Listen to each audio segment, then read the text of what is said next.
लिखो इक्वेशन लिखो, the hydrated salt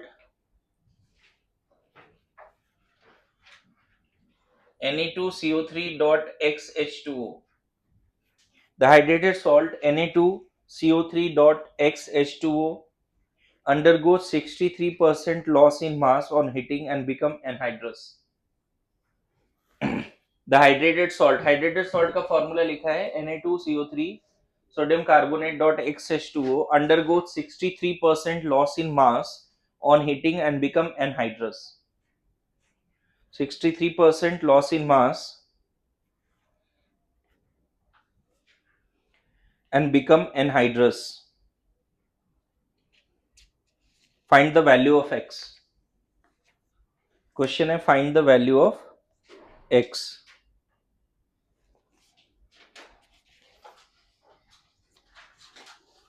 find the value of x.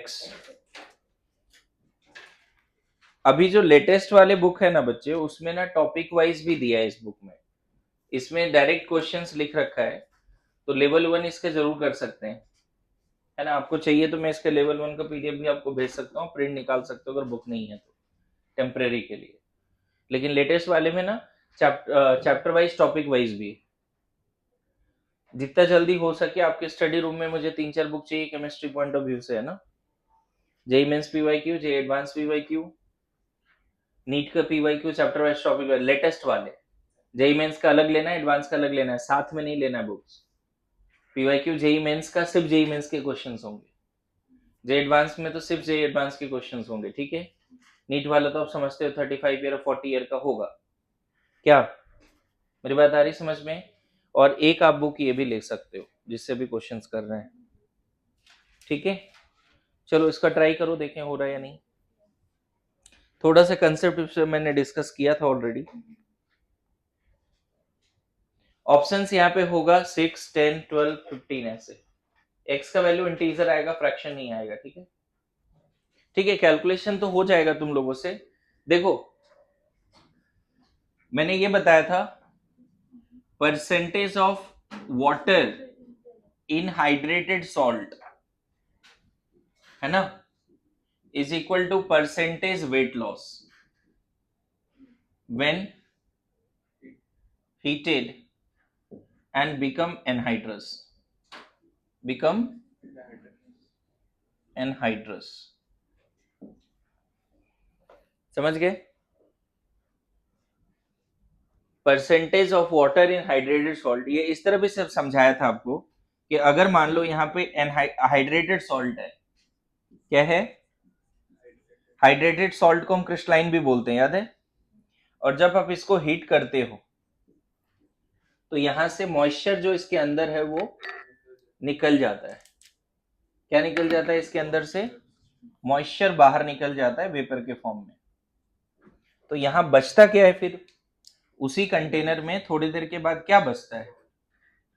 Anhydrous. क्या बचता है? Anhydrous salt. अब समझो अगर ये 100 ग्राम है और बहुत देर तक हीट किया, प्रोलॉन्ग हीटिंग किया, और यहां बचा 50 ग्राम, मतलब उस 100 ग्राम क्रिस्टल में 50 ग्राम पानी था. वेट लॉस कितना हुआ? 50% हुआ. 100 ग्राम था, 50 ग्राम बचा है एनहाइड्रस, मतलब वेट लॉस कितने हुए? 50% वेट लॉस हुए. मेरी बात समझ रहे हो? और weight loss is equal to how much? That is percentage of water भी निकालो. मतलब मुझे बताओ, अगर ये 100 ग्राम है हाइड्रेटेड और ये 50 ग्राम है, तो वेट लॉस का परसेंटेज क्या बोलोगे? 50. अच्छा, 100 ग्राम में 50 ग्राम एनहाइड्रस है, परसेंटेज ऑफ वाटर भी कितना बोलोगे? Percentage of water is nothing but mass of water by mass of hydrated salt into 100. बताओ परसेंटेज ऑफ वाटर इस डेफिनेशन के हिसाब से क्या बोलोगे? Mass of water in 100 gram sample divide by mass of sample into 100. और यहाँ percentage weight loss भी क्या बोलोगे? बताओ कितना वेट बचा है? बचा कितना है भाई? 100 था, 50 बचा है, था कितना?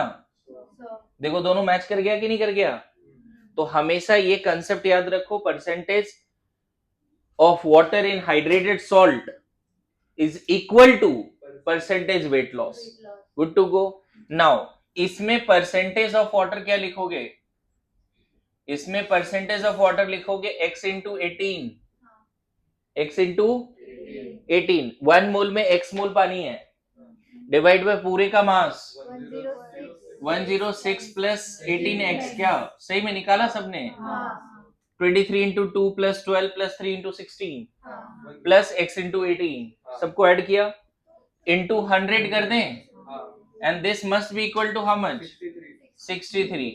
तो solve for x over here, थोड़ा कैलकुलेशन जाएगा, बट आप x के लिए सॉल्व करोगे, x शायद 10 आएगा, 12 आ रहा है। अब कैलकुलेशन मैं नहीं सिखा रहा भाई, कैलकुलेशन मैं नहीं सिखा रहा। मॉड्यूल में सिमिलर क्वेश्चन है, सेम फॉर्मूला, उसमें 55% दिया, तो उसका आंसर 10 आ रहा है, और इसमें अभी 63 है, तो इसका कितना? वो सल्फेट हो सकता है मे बी, ये कार्बोनेट है, एक बार देखो। अलिया सही से सॉल्व किया बच्चे? 10 ही आ रहा है, एक बार क्रॉस चेक करो ना, किसी और पे भरोसा मत करो, खुद पे भरोसा करो। ये स्टैंडर्ड तरीका है इस क्वेश्चन को सॉल्व करने का, है ना? ठीक है, चलो कोई नहीं, इतना तो याद रह रहा है कि मॉड्यूल में सेम टाइप का क्वेश्चन था, बड़ी बात है ये ना। नहीं, आपने ऐसे क्वेश्चन करवाया नहीं एग्जैक्टली ऐसा नहीं कराया, मैंने तो डायरेक्ट फॉर्मूला दे दिया था यहाँ पे 6s2 और बोला परसेंटेज ऑफ वाटर बताओ, है ना? तो ये थोड़ा सा अलग क्वेश्चन है। ठीक है, आगे बढ़ सकते हैं क्या? क्या और कोई बताओ भाई, 10 आ रहा है, 12 आ रहा है? 10 आ रहा है। लिख लो, जल्दी लिखो, बोर्ड पे जो लिखा हूं कंपलसरी है सब कुछ लिखना। रोहन सॉल्व किया, कितना आ रहा है? 12 आ रहा है तेरा भी? यार ये क्या हो रहा है, 12 आ रहा है, क्रॉस चेक करो।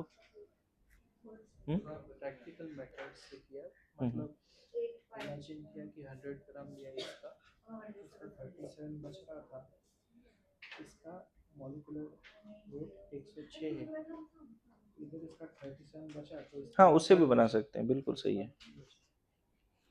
तो 6 आ रहा है, 12 आ रहा है? करना पड़ेगा, डिटेल में नहीं किया। नहीं, एक तो ये तरीका है यूनिटरी मेथड, एक ये तरीका है, ठीक है? यूनिटरी मेथड से भी होगा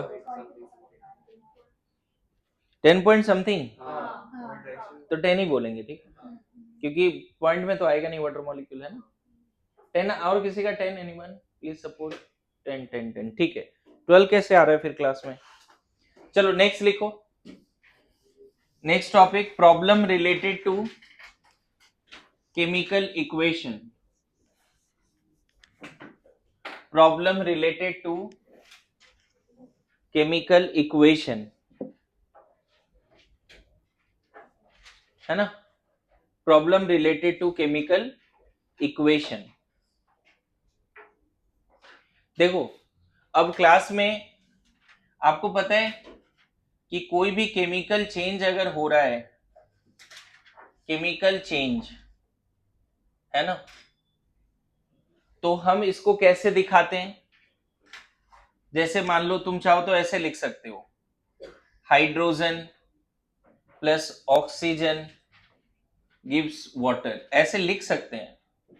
लेकिन इक्वेशन में रिएक्टेंट को उसके नाम से नहीं लिखते, सिंबल से लिखते हैं। जो भी रिएक्टेंट है, प्रोडक्ट को उसके नाम से नहीं लिखते, सिंबल से लिखते हैं। इस तरह से लिखना क्या कहलाता है? केमिकल चेंज को रिएक्टेंट और प्रोडक्ट के फॉर्मूला के बेसिस पे लिखना, प्रोडक्ट को भी फॉर्मूला के बेसिस पे लिखना, ये केमिकल इक्वेशन कहलाता है।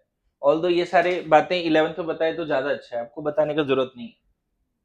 अब इसमें बात ये हो जाती है कि केमिकल इक्वेशन फर्दर दो तरह के होते हैं, balance chemical equation, unbalanced chemical equation.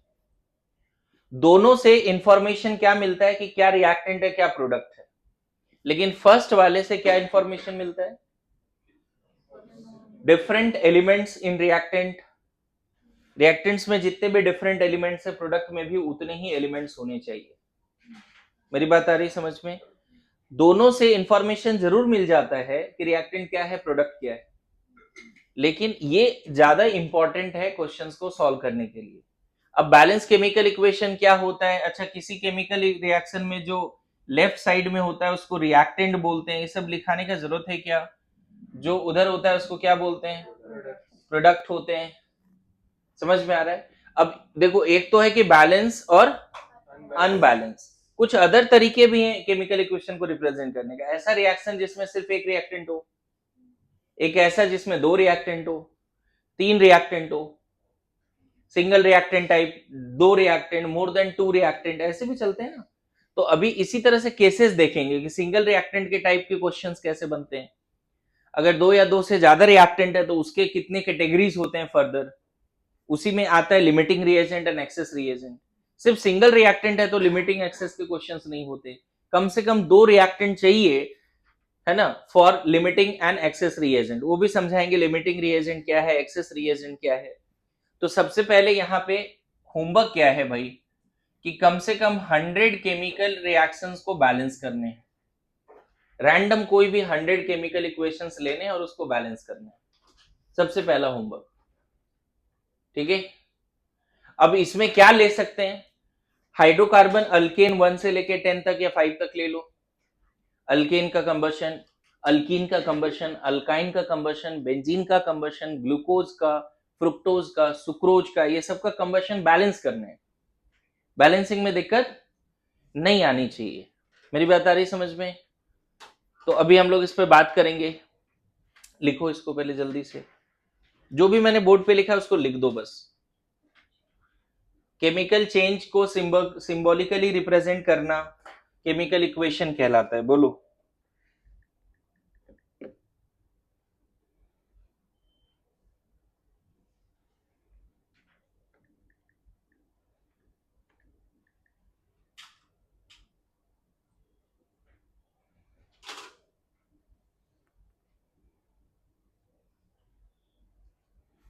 ये सब डेफिनेशन लिखाने की जरूरत है। केमिकल रिएक्शन क्या है ना? केमिकल रिएक्शन एक प्रोसेस है जिसमें 2 या 2 से ज्यादा सब्सटेंस रिएक्ट करके एक टोटली अलग सब्सटेंस बनाता है। जैसे H2 और O2 बड़ा अच्छा एग्जांपल है। H2 कंबसेबल गैस है, O2 कंबशन में हेल्प करता है, और वाटर फायर एक्सटिंग्विशर है। देखो,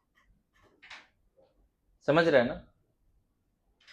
तो मेरा कंसर्न यहाँ पे ये है कि केमिकल रिएक्शन एक ऐसा प्रोसेस है जिसमें 2 या 2 से ज्यादा रिएक्टेंट जुड़ते हैं और एक टोटली डिफरेंट कंपाउंड बना देते हैं, टोटली डिफरेंट सब्सटेंस बना देते हैं, है ना?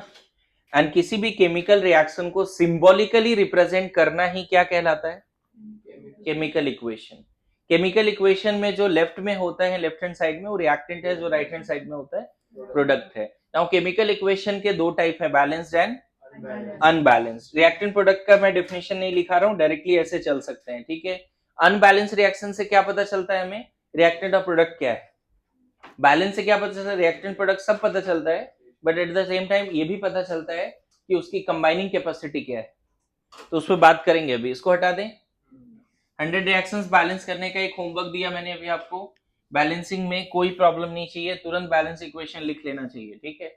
बहुत बार ऐसा होता है कि जब हम लर्न कर रहे होते हैं, आपके पास एक्सपर्टीज है, बिना बैलेंस करके सॉल्व करने का तो कर दो, मुझे दिक्कत नहीं है, लेकिन क्वेश्चन इस रीजन से गलत नहीं होना चाहिए बाद में कि सर बैलेंस नहीं किया ना इसलिए गलत हो गया।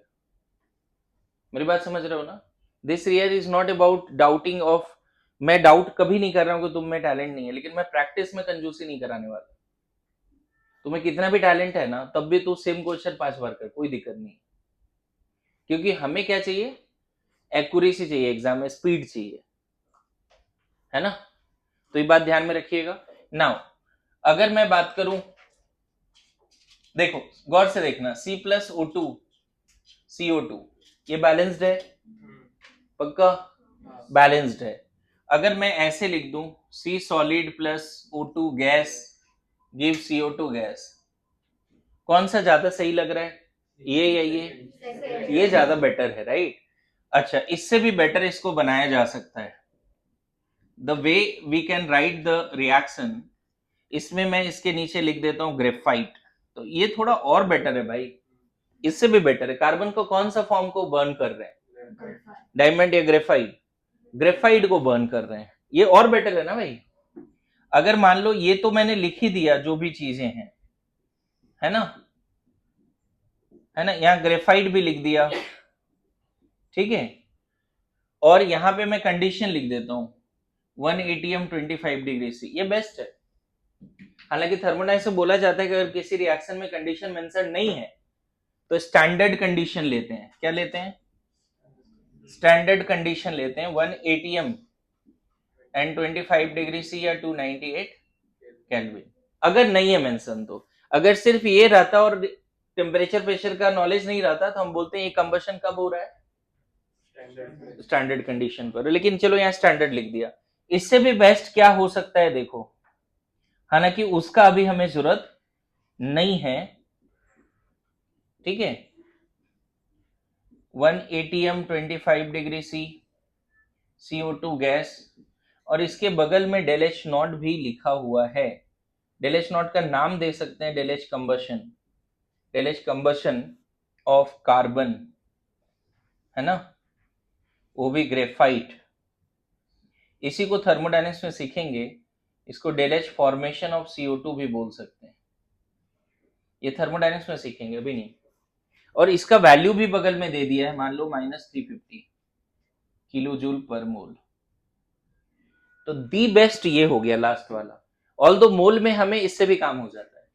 मोल में हमें क्या जरूरत पड़ रहा है, कौन सॉलिड है गैस है। हालांकि कभी कभी अगर सॉलिड गैस लिख दो तो जल्दी आंसर आ जाता है, पता चलता है तुम प्रोडक्ट को सॉलिड मान रहे हो और गैस है, या रिएक्टेंट को सॉलिड मान रहे हो लेकिन है वो गैस। तो लिख देना, मतलब कम से कम यहां तक तो प्रोसीड करके ही आगे बढ़ना। ये सब नहीं लिखो चलेगा, लेकिन यहां तक लिखो। ये लास्ट वाले को ना थर्मोकेमिकल इक्वेशन बोलते हैं, जहां पे रिएक्शंस के बगल में इंथैल्पी भी लिखा रहता है। और इंथैल्पी का मतलब क्या होता है मैं बताऊं, थर्मोडायनेमिक्स में बताऊंगा। यहां भी थोड़ा सा आइडिया दे देता हूं कि -350 किलो जूल का मतलब है कि whatever reactant is there, take the reactant equal to their stoichiometric coefficients.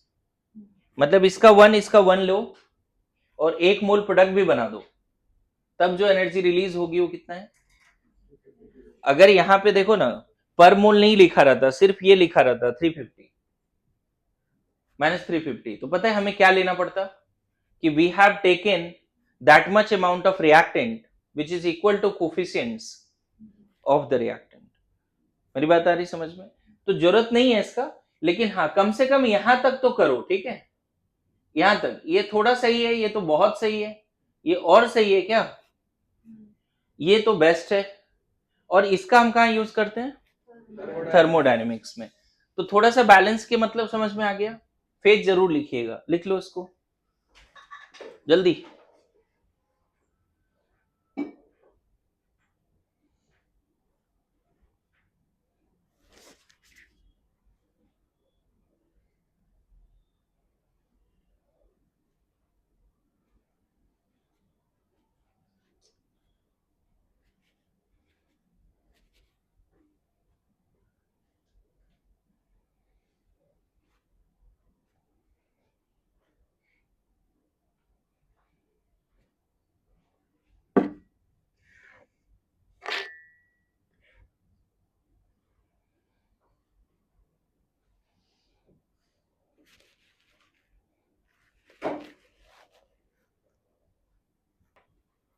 Okay, इसको हटा दीजिए।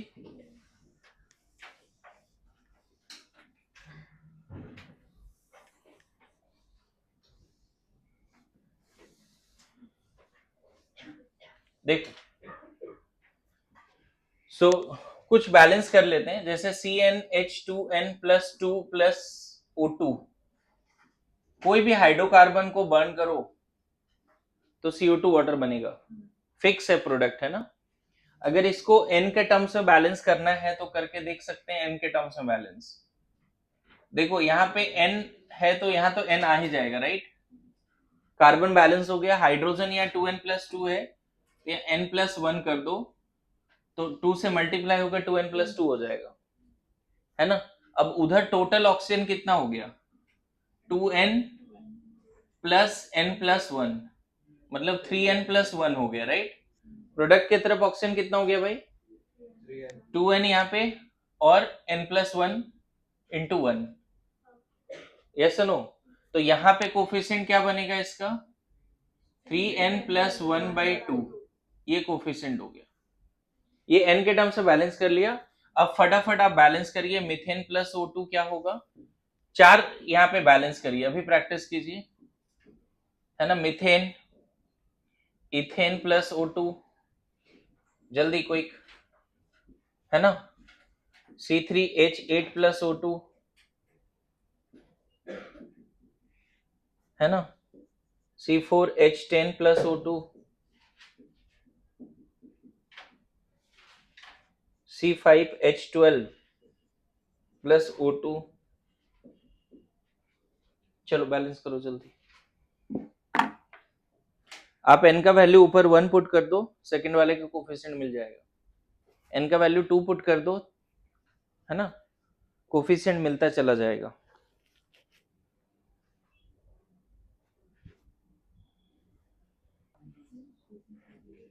अरे इथीन पहले बैलेंस करो n के टर्म्स में। इथीन का फॉर्मूला क्या होता है पता है ना आपको? हाँ, CnH2n। पहले इसको मैं कोफिशिएंट कर देता हूं, चलेगा? यहाँ 2, यहाँ पर भी 2, चलेगा? बैलेंस हो गया। यहाँ पे 2, यहाँ पे 3, और ये हो गया 7/2, चलेगा? यहाँ 3, यहाँ पे 4, 5 ना, बढ़िया। यहाँ 4, यहाँ पे 5, 13/2 ना, 13/2 सही है क्या? यहाँ पर 5, यहाँ पर 6, 8 ना, बढ़िया। सब लोग हो गया, ये डन है। अल्केन को बैलेंस कर दूं मैं, अल्कीन को n के टर्म से पहले बैलेंस कर देते हैं। अल्कीन, अल्कीन का फॉर्मूला CN, अल्कीन या साइक्लो अल्कीन कुछ भी बोल सकते हो, है ना। पहले n के टर्म से बैलेंस करते हैं, फिर सॉल्व करेंगे। फिर फर्स्ट मेंबर क्या होता है अल्कीन का पता है? इथीन, मिथीन नहीं होता है। मिथीन करके कोई चीज नहीं है। इसका फर्स्ट मेंबर 2 कार्बन से शुरू होता है। यहाँ पे n का वैल्यू 2 से शुरू होगा। अल्केन में n का वैल्यू कहां से शुरू होता है? 1 से। ठीक है, चलो n के टर्म से बैलेंस करते हैं, है ना। तो ये 3n/2 राइट, देखो तो 3n/2। अब चलो फटाफट बैलेंस करो। 5 मेंबर तो अभी भी कर ले, हेक्सीन तक कर ले, हेक्सीन तक, है ना। थोड़ा और प्रैक्टिस करना चाहो तो सबका डेल एनजी बताओ, ऊपर वाले का जो अभी तुमने रिएक्शन किया ना, उसका डेल एनजी समझते हो? डेल एनजी आगे चल के बड़ा इंपॉर्टेंट फैक्टर है ना भाई। स्टोकियोमेट्रिक कोफिशिएंट ऑफ गैसियस, याद है डेल एनजी कभी सुना है? Gaseous product minus stoichiometric coefficient gaseous, याद है? Gaseous reactant. अभी से प्रैक्टिस रहेगा तो आगे कम गलतियां होगी। और आपको याद होगा डेल एनजी 2-3 जगह पे यूज होता था। Delta H = delta E plus del NG RT, याद है? और एक जगह यूज होता था KP = KC RT⁴ del NG, याद आ रहा है क्या? तो थोड़ा डेल एनजी अभी 11th वाले बच्चों को बताएंगे तो नहीं समझेंगे, तुम लोग समझोगे क्या है फ्यूचर, क्या आने वाला है। तो भाई मीथेन का डेल एनजी बताओ, मीथेन के कंबशन का, मीथेन के कंबशन का डेल एनजी। अभी जो 5 बैलेंस किया, एक चीज याद कर लेना, first 5 member of alkane are in gaseous state. First 5 member of alkane are in, तो जो रिएक्टेंट है वो गैस लेना है। मैंने गैस लिखा नहीं था वहां पर, लेकिन जो वो भी 5 रिएक्शन तुमने बैलेंस किए ना, कहीं भी टेम्परेचर प्रेशर मेंशन नहीं है, इसलिए वाटर को लिक्विड लेना। अभी जो 5 बैलेंस किया उसमें वाटर को क्या लेना, क्योंकि 25 डिग्री C पे वाटर लिक्विड फॉर्म में ही बनेगा। क्या बोला, समझ में आया जी? शुरू के 5, चलो वो तो अलग बात है। इसको चलो बैलेंस करते हैं। C2H4 नहीं plus O2 CO2 plus water, C3H6 O2 CO2 plus water, फटाफट करिए। C4H8, चलो C5 तक करो, C5H10, 4 ही मेंबर करो, चलो 5 नहीं बोल रहा हूं। पेंटीन तक करो, यहाँ पे 2, यहाँ पे 2, यहाँ पे 3 बैलेंस हो गया, यहाँ 3, यहाँ 3, 9/2, बढ़िया। ऐसे आप चाहो तो इसमें बस n का वैल्यू 3 रख दो, आंसर आता रहेगा। इसी में n का वैल्यू 4 रख दो तो यहाँ 6 हो जाएगा, यहाँ पे 4, यहाँ पे 4। इसी में n का वैल्यू 5 रखो, 15/2, 5 and 5। अब मैं बता दूं, इसमें ध्यान रखना, ये गैसीय स्टेट में होगा, मास कम है, ये गैस होगा, ये गैस होगा और ये लिक्विड होगा। क्योंकि टेम्परेचर मेंशन नहीं है तो हम अब एक होमवर्क यहाँ पे, ये थोड़ा सा आप सर्च करो कि रूम टेम्परेचर पे कौन कौन सा अल्कीन गैसीय स्टेट में होता है।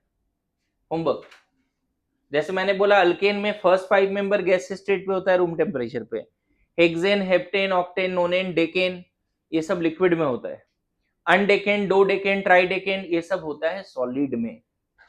मतलब 10, 11, 12, 13 अगर कार्बन है अल्कीन के पास तो उसका एक्चुअल में फिजिकल स्टेट क्या है रूम टेम्परेचर पे? सॉलिड। फर्स्ट 5 मेंबर गैस है ना, हेक्सेन, हेप्टेन, ऑक्टेन, नोनेन ये सब क्या है? लिक्विड है। अल्कीन का बात कर रहा हूं। आपको अल्कीन में मैंने होमवर्क दिया कि कौन सॉलिड है, कौन लिक्विड है, कौन गैस है, रूम टेम्परेचर पता कीजिए। ऐसे इस वाले रिएक्शन का डेल एनर्जी बता दो भाई, कम से कम डेल एनर्जी बताओ। पक्का ये गैस है, 2 - 3 + 1 -2, समझ गए? चलो नेक्स्ट लास्ट वन इसमें कर लेते हैं थोड़ा बैलेंसिंग में। अल्काइन का बैलेंसिंग करें। अल्काइन क्या होता है भाई? CnH2n -2 ना। करो फिर बैलेंस करो। चलो यहां भी n कहां से शुरू होता है? 2 से। फर्स्ट मेंबर ये कर लिया सबने, लिखा? भाई मैंने 100 दिया होमवर्क, कम से कम 100 होमवर्क देने के लिए मुझे 20-30 तो कराने पड़ेंगे बैलेंसिंग। तो मैं अपना पार्ट जस्टिफाई कर रहा हूं, समझ गए? आगे बढ़े।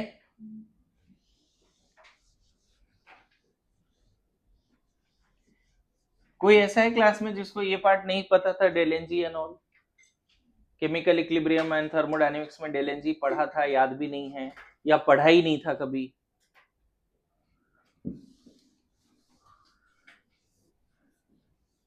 ओके आगे बढ़े।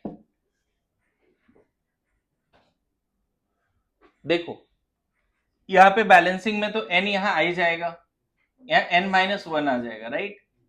और यहाँ शायद 3n - 1/2 आ जाएगा। देखो तो सही है बैलेंसिंग जी? बढ़िया। अब first member C2H2 plus O2 CO2 plus water, C3H4 plus O2 CO2 plus water, C4H6 ना। प्लीज बैलेंस कीजिए जल्दी से। C5H8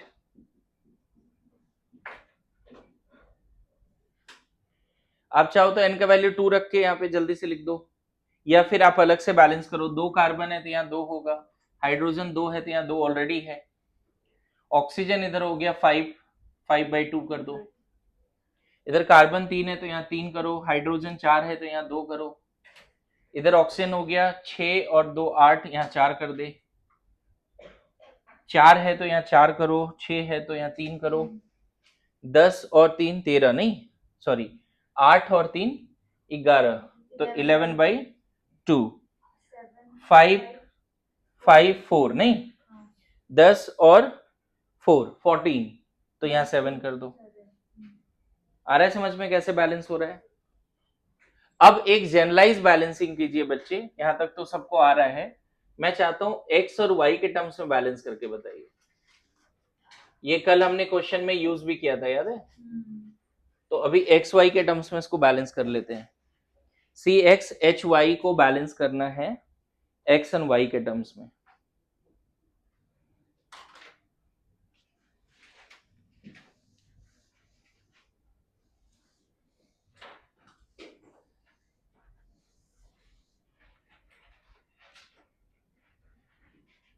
CxHy plus O2 CO2 plus water.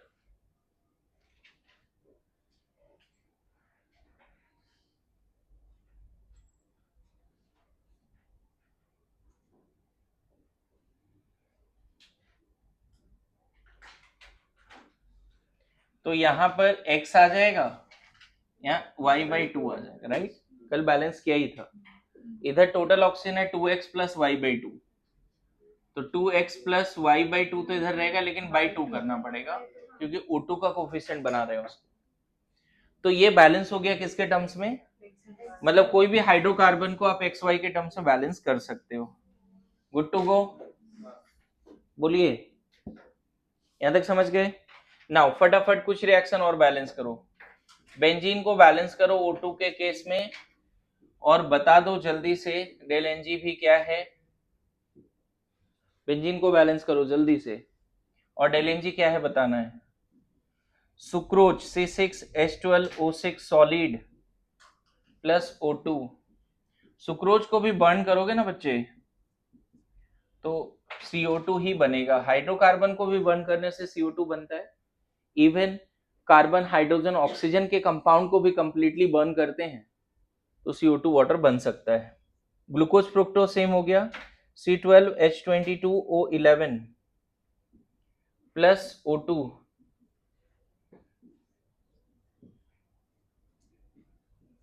Sucrose के भी आप बैलेंसिंग करके लिखिए जल्दी से।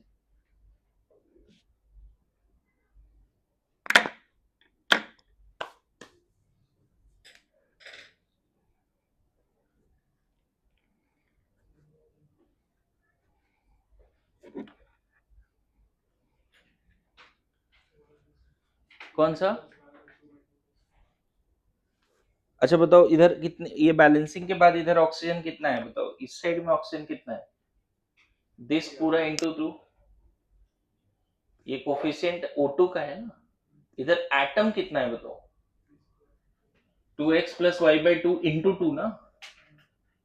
जैसे अगर मान लो ऐसे लिखा रहता तो हाइड्रोजन एटम कितना है 2 ना, यहाँ 3 लिखा हुआ है तब एटम कितना है। उसी तरह से O का एटम कितना है जो कोफिशिएंट है इंटू 2, और इधर ऑक्सीजन कितना आ रहा है बताओ 2x, और इधर y/2 है ना। ये इधर ऑक्सीजन है, इधर भी उतना ही ऑक्सीजन है, बाई 2 का। अगर यहाँ O होता ना तो जो है वही लिख देते कोफिशिएंट। अगर यहाँ O3 होता तो जो इधर है उसको 3 से डिवाइड करके लिखते। अब समझे, पक्का ना, ठीक। हो गई क्या बेंजीन में डेल Ng क्या आया, बैलेंस हो गया क्या बेंजीन। अच्छा डेल Ng बोल रहे हो, ठीक है। यहाँ 6 कर दे भाई, यहाँ 3 कर दे, हाँ तो 15/2। ये लिक्विड है ध्यान रखना, और वाटर भी लिक्विड है, तो del Ng 6 minus 15/2। Gaseous product minus gaseous reactant, gaseous product में CO2 है, गैसियस रिएक्टेंट में O2 है। अच्छा इसका बताओ अदिति, डेल Ng अगर ये हुआ तो, वेरी गुड। देखो 6 हो गया और यहाँ भी 6 हो गया, बोलो। अच्छा उधर ऑक्सीजन टोटल कितना है 18, उधर ऑक्सीजन कितना है 18। विदित इधर देख भाई, 6 और 2 12 और 6 इंटू 1 18 है ऑक्सीजन। 18 में 6 तो यहीं पर है, तो हमें 12 और चाहिए ना, तो यहाँ 6 कर देंगे। अब इसका डेल Ng निकालो। डेल Ng में गैसियस प्रोडक्ट में CO2 है और गैसियस रिएक्टेंट में O2 है 0। पता है मजेदार बात क्या है, इन दोनों रिएक्शन के लिए डेल H और डेल E बराबर होता है। आगे फ्यूचर में बताएंगे बराबर होने का सिग्निफिकेंस क्या है, डेल H का सिग्निफिकेंस क्या है, डेल E का सिग्निफिकेंस क्या है। अच्छा इन सारे रिएक्शन में Kp Kcb क्या हो जाएगा, बराबर हो जाएगा। डेल Ng 0 है ना भाई, डेल Ng 0 है। हाँ इसका इन दोनों में भी वही आएगा, देख लेना, यहाँ 12 यहाँ 11। अच्छा ये जो 11 ऑक्सीजन है ऑलरेडी यहाँ पर है, तो यहाँ पे 12 ऑक्सीजन और चाहिए, 24 चाहिए, तो यहाँ 12 कर दो। गैसियस प्रोडक्ट CO2 जिसका कोफिशिएंट 12 है, गैसियस रिएक्टेंट O2 जिसका कोफिशिएंट 12 है, डेल Ng इसका भी क्या है 0। बैलेंस हो गया भाई सब लोग। तो मुझे बताओ हाइड्रोकार्बन कभी बैलेंसिंग में दिक्कत आएगी क्या? नहीं ना। अरे यस नो। कल जो एक क्वेश्चन कर रहे थे उसको भी बैलेंस कर लेते हैं। CXHYOZ इसको बैलेंस करना है XYZ के टर्म्स में। चलो करो। ये कल बैलेंसिंग नहीं आ रही थी समझ में आपको? XYZ के टर्म्स में इसको बैलेंस करना है। कुछ क्वेश्चन और मैं बोर्ड पे लिखता हूं जिसको आपको बैलेंस करना है।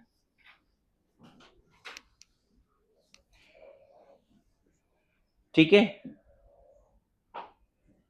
Aluminium plus O2 Al2O3, magnesium plus N2 Mg3N2, BaCl2 plus Na3PO4 gives Ba3PO4 whole 2 plus NaCl, है ना? N2O5 gives NO2 plus O2, ammonia gives H2 plus N2। Basic reactions दे रहा हूं ताकि इसमें आप गलती ना करो। Keep balancing.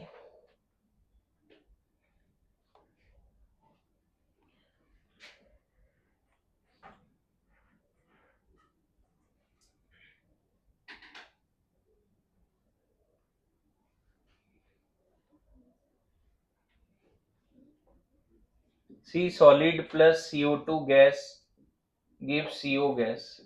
ये एक अच्छा रिएक्शन, इस पे क्वेश्चन आता है कभी कभी। कार्बन को CO2 के प्रेजेंस में भी बर्न किया जा सकता है। जनरली बर्निंग किसके प्रेजेंस में होती है? लेकिन कार्बन ग्रेफाइट वगैरह को, रेड हॉट चारकोल को CO2 के कंबशन में जब बर्न करते हैं तो CO2 एटमॉस्फेयर में O2 ज्यादा है नहीं, तो CO बनता है, इनकम्प्लीट कंबशन होता है। जब रेड हॉट चारकोल CO2 से पास होता है तो क्या बनता है? ये अच्छा रिएक्शन है ये। इस पे क्वेश्चन कभी कभी लोगों को पता ही नहीं चलता रिएक्शन क्या है। ठीक है।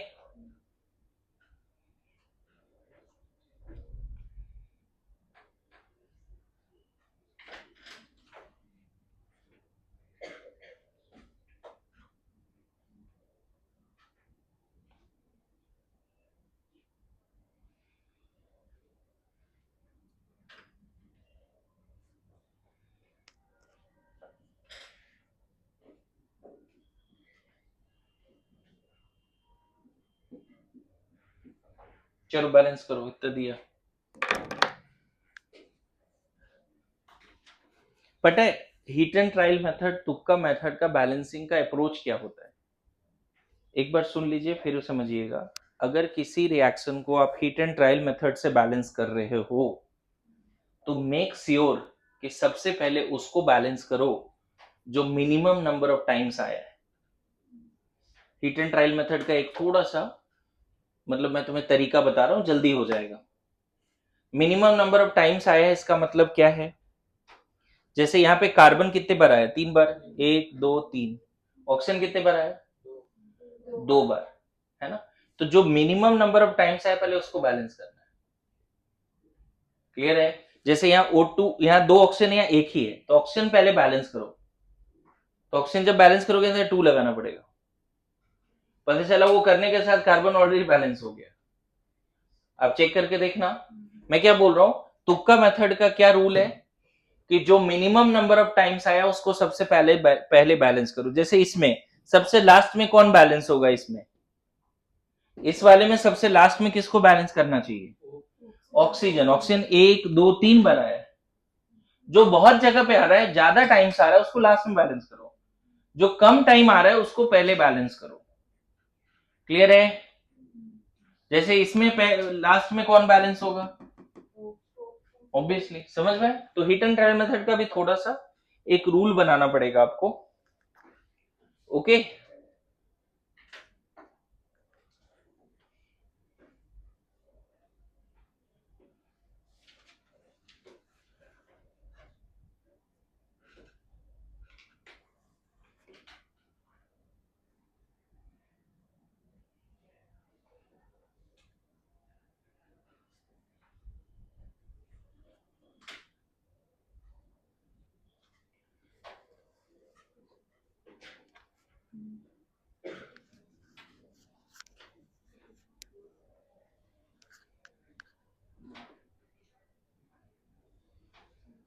यार मैंने रब कर दिया, हो गया बैलेंस क्या? हाँ हाँ पक्का? अभी देखो कुछ इंपॉर्टेंट बात बताने जा रहा हूँ, बैलेंसिंग चलता रहेगा। 2025 का पेपर किसी ने दिया था 2025? ठीक है ठीक है, सुनो ना मैम, एक दो बच्चे हैं जो आने वाले हैं तो उनको क्लास में लेके आना, मतलब बाहर, ठीक है? हाँ, दो तीन चीजें हैं, ध्यान रखो। किसी ने 25 का पेपर दिया है? मान लो सेकंड रिपीट है ऐसा कोई? ठीक है, पहला रिपीट है सबका यहाँ पे, सबका। तो 26 का पेपर, कौन कौन सा पेपर है? एक तो रीनीट वाला और एक उससे पहले वाला, वो पेपर कैरी करो सब लोग क्लास में, है ना? व्हाट वी आर प्लानिंग कि वो पेपर आपका इंडिविजुअली, हमारे जो बच्चे सेलेक्ट हुए हैं अभी, है ना, जिनको जीएमसी कंफर्म मिल रहा है, उसमें से 4-5 बच्चे यहाँ पे सेंटर पे आ रहे हैं, वो डेली बेसिस पे आएंगे 1 महीने अभी ऐसा, उनको पेपर देंगे, वो पहले एनालाइज करेंगे तुम्हारे पेपर को कि तुमने कहाँ कहाँ गलतियां करा, तुम्हारे फिजिक्स केमिस्ट्री जूलॉजी बॉटनी में कौन कौन से चैप्टर वीक हैं, वो एक प्लान बनाएंगे, क्लियर है? तुम्हारे लिए डिस्कस करेंगे कौन से चैप्टर में कितना क्वेश्चन करना चाहिए, क्योंकि उन्होंने जितनी मेहनत किए हैं उनको पता है, मुझे पता है, हम लोगों को पता है। तो तुम्हारी पेपर की कंप्लीट एनालिसिस होगी, कम से कम रीनीट वाले पेपर, उससे पहले वाला पेपर, 3 मई वाला पेपर, है ना? बी श्योर कि जो जो क्वेश्चन सही किया है गलत किया उसका एक अलग से लिख के आओ, तो उनके लिए काम आसान होगा। मतलब आप चैप्टर वाइज लिख लो, या केमिस्ट्री में कितने क्वेश्चन गलत हुए कितने सही हुए, वो कौन से चैप्टर कौन से टॉपिक के थे, अगर ये खुद भी लिख के लाओगे तो उनके लिए काम आसान होगा, वो एनालिसिस जल्दी हो जाएगा। ओके, फिर वो पूरा एनालिसिस प्रीमियम एआई में भी डालेंगे, एआई इंटीग्रेट करके एक प्लान उनसे भी लेंगे, फिर हम भी mentor as a mentor involve होंगे, है ना? एंड देन हर बच्चे का एक एनालिसिस 1 ईयर का निकालेंगे, क्लियर है? देखो एक तरीका होता है ट्रेडिशनल वे में तैयारी करना, कि भाई हर चैप्टर ढंग से पढ़ो और क्वेश्चंस करो, टेस्ट दो, धीरे धीरे प्रिपेयर हो जाएगा। एक तरीका ये भी होगा, और ये चलेगा मैक्सिमम लोगों का, मतलब जिसके 450 से कम है ना, मुझे लगता है हमें ये करना ही पड़ेगा कि आप कोर पहले सारे चैप्टर ढंग से पढ़ो, रीनीट का बात कर रहा हूँ ना, 450 से कम है तो सारे चैप्टर ढंग से पढ़ो, है ना? प्रॉपर ट्रेडिशनल वे में जैसे चलता है वैसे चलेगा। लेकिन जिसके मान लो ऑलरेडी अच्छे मार्क्स हैं, उनके लिए मैंने लास्ट टाइम भी बोला था कि हम लोग प्लान कर रहे हैं फुल सिलेबस टेस्ट का एवरी वीक। भाई आपके हर वीक फुल सिलेबस टेस्ट चलेंगे, गेटिंग माई पॉइंट? लेकिन अब इसमें ये बात होता है किसी के 200 आए किसी के 300 आए, वो भी बोल रहे हैं हम भी देंगे, दे दो अपने रिस्क पे, लेकिन टेंशन में आए तो मेरे पास मत आना। पहले तो लर्निंग जरूरी है ना भाई। जिनके ऑलरेडी 500 टचिंग मार्क्स हैं वो क्यों रह गए? क्या उनमें चैप्टर में गैप है? उनके प्रैक्टिस में गैप है? क्या उनके नोट्स नहीं बने होंगे? ढंग से बने होंगे नोट्स, हर चैप्टर के नोट्स बने होंगे। क्या उसने एनसीईआरटी ढंग से नहीं पढ़ा होगा? अच्छे से पढ़ा होगा एनसीईआरटी, यस और नो? तो उनको क्या चाहिए? उनको हर वीक अगर एक फुल सिलेबस का मैं प्रैक्टिस करा दूं हम लोग, तो उनके लिए थोड़ा ज्यादा इंप्रूवमेंट हो जाएगा। लेकिन अगर कोई 200 आए हैं और उनको मैं फुल सिलेबस दे रहा हूं, फिर से वही होगा ना, क्या वो हर चैप्टर का क्वेश्चन कर पाएगा क्या? तो उसको कहाँ ध्यान लगाना चाहिए? अपने वीक पॉइंट को, और यहाँ पे उसको परफॉर्म करना चाहिए वीकली टेस्ट में और माइनर में, एकदम फोड़ दो। कि टॉपर भी ऐसा नहीं कर पा रहे, जिसके 500 आ रहे हैं उससे भी ऊपर जा रहे हो, अगर सच में उस लेवल पे आप तैयार होना चाहते हो तो। क्लियर है? सबके पास इक्वल एंड फेयर अपॉर्चुनिटी होगा, बट राइट नाउ 3 चीजें कंपलसरी आपके पेपर के साथ होने वाला है, 25-26 वाले पेपर के साथ। एक तो वो बच्चा एनालाइज करेगा जो ऑलरेडी सिलेक्टेड है, एआई बेस्ड उसमें हम इंटीग्रेशन करेंगे, प्रॉपर प्रीमियम एआई में डाल के ट्रेन करके उसको समझाएंगे कैसे क्या है नहीं है, वो भी समझता है चीजों को, वहां से एक एनालिसिस निकल के आएगा। और तीसरा ऑब्वियसली हमारे 15 साल का एक्सपीरियंस रहेगा उन सारे पेपर पे। तो जब वो पेपर 2 जगह से एनालाइज करके, क्योंकि उनको हमने ट्रेनिंग भी दे दिया है कि एआई से कैसे काम करना है, सबको आ रहा है, तो वो पेपर जब आपके जाएंगे उस बच्चे के पास तो वो खुद फीड करेगा, आपको कुछ नहीं करना है, आपको उसके साथ बैठना भी नहीं। They will do analysis. आपको क्या करना है अपने पेपर के साथ, क्या करना है? हाँ, प्रॉपर केमिस्ट्री में आप एक फॉर्मेट बना लो, चैप्टर है ना एंड टॉपिक, ठीक है?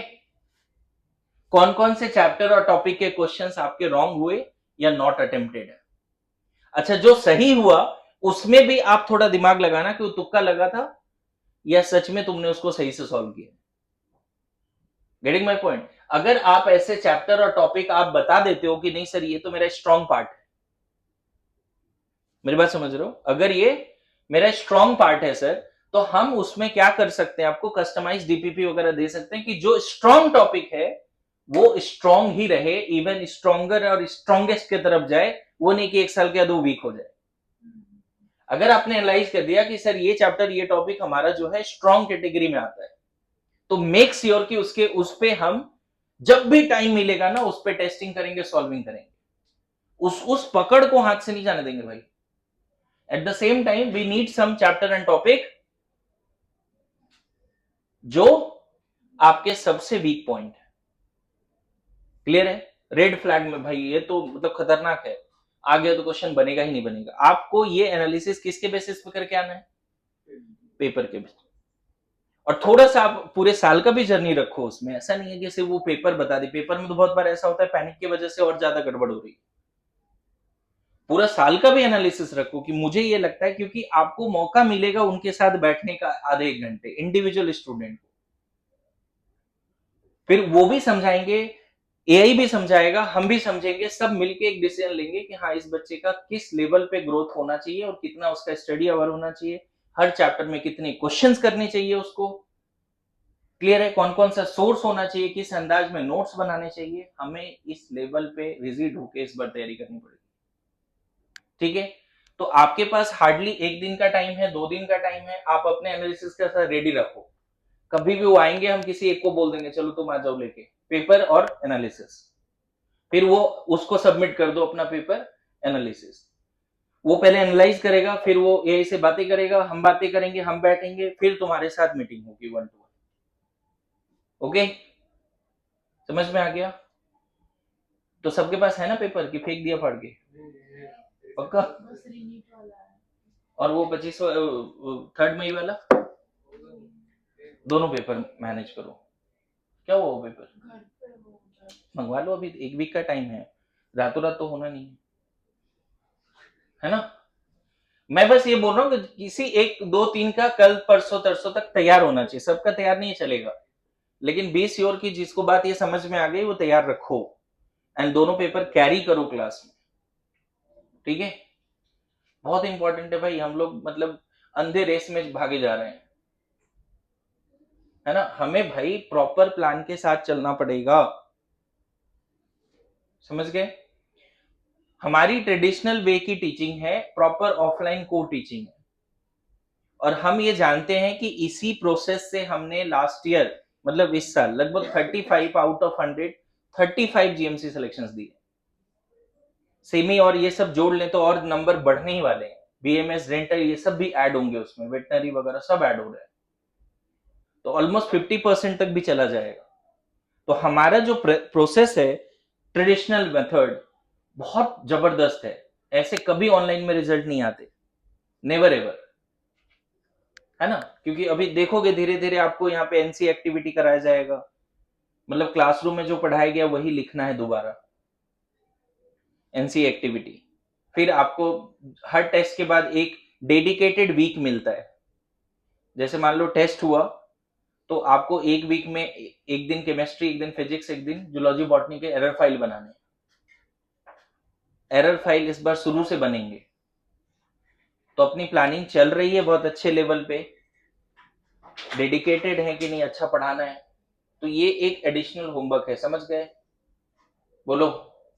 ठीक है, आगे बढ़े। कौन सा रिएक्शन बैलेंस नहीं हुआ बताओ? BaCl2 प्लस Na3PO4, ये ना आयन एक्सचेंज रिएक्शन है, सिंपल।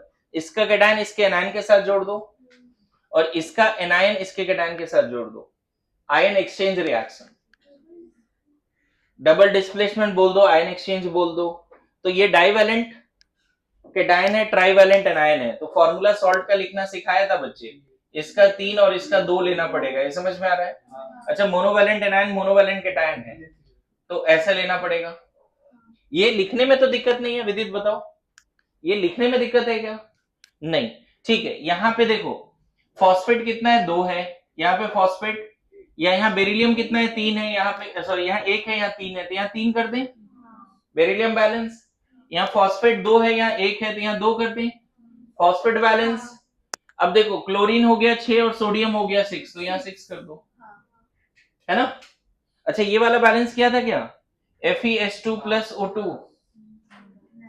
Fe2O3 प्लस क्या था, SO2 ना, SO2। करो बैलेंस करो इसको जल्दी।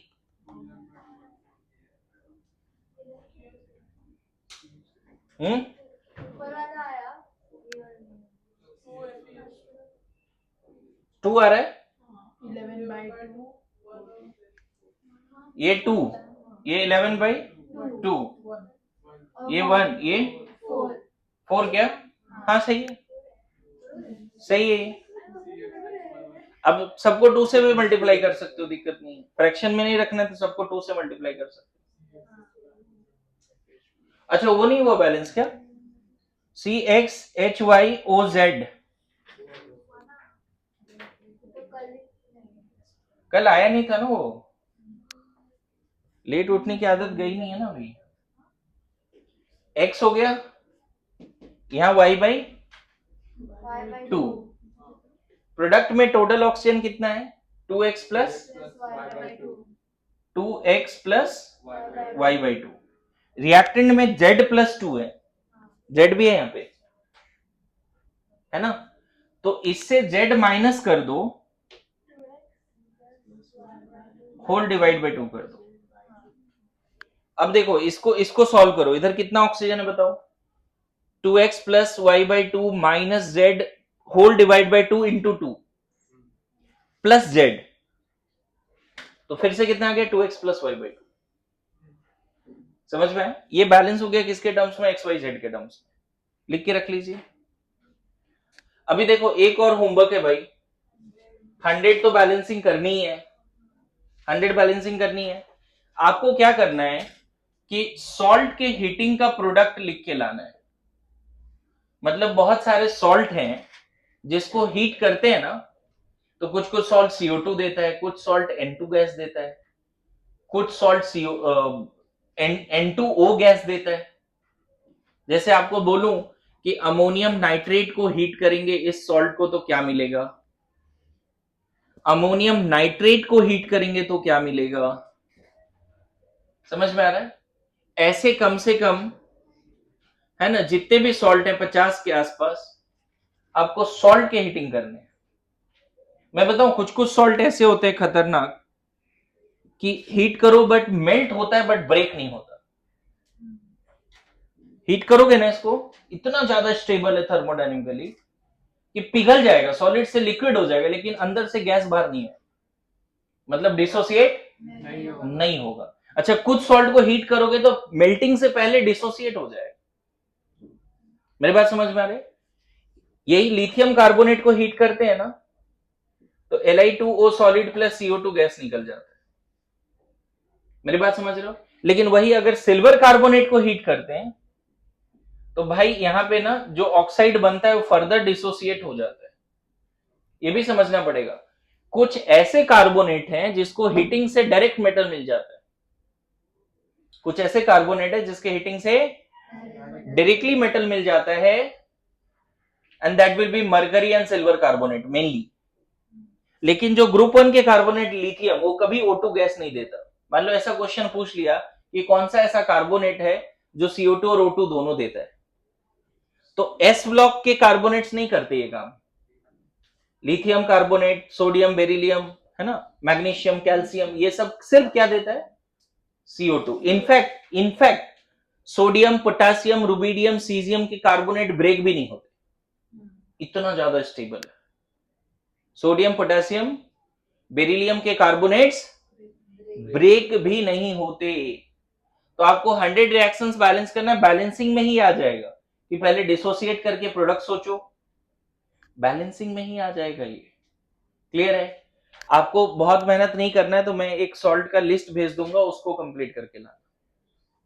ओके, एक इमेज जैसा मैं भेज दूंगा आज ग्रुप पे, उसको कंप्लीट करके लाना, चलेगा? ठीक है, आज कुछ एक दो सीनियर भी आएंगे, मतलब जिनका सिलेक्शन हुआ है, तो उनसे थोड़ा बात कराता हूं आप लोगों को। ओके, ठीक है।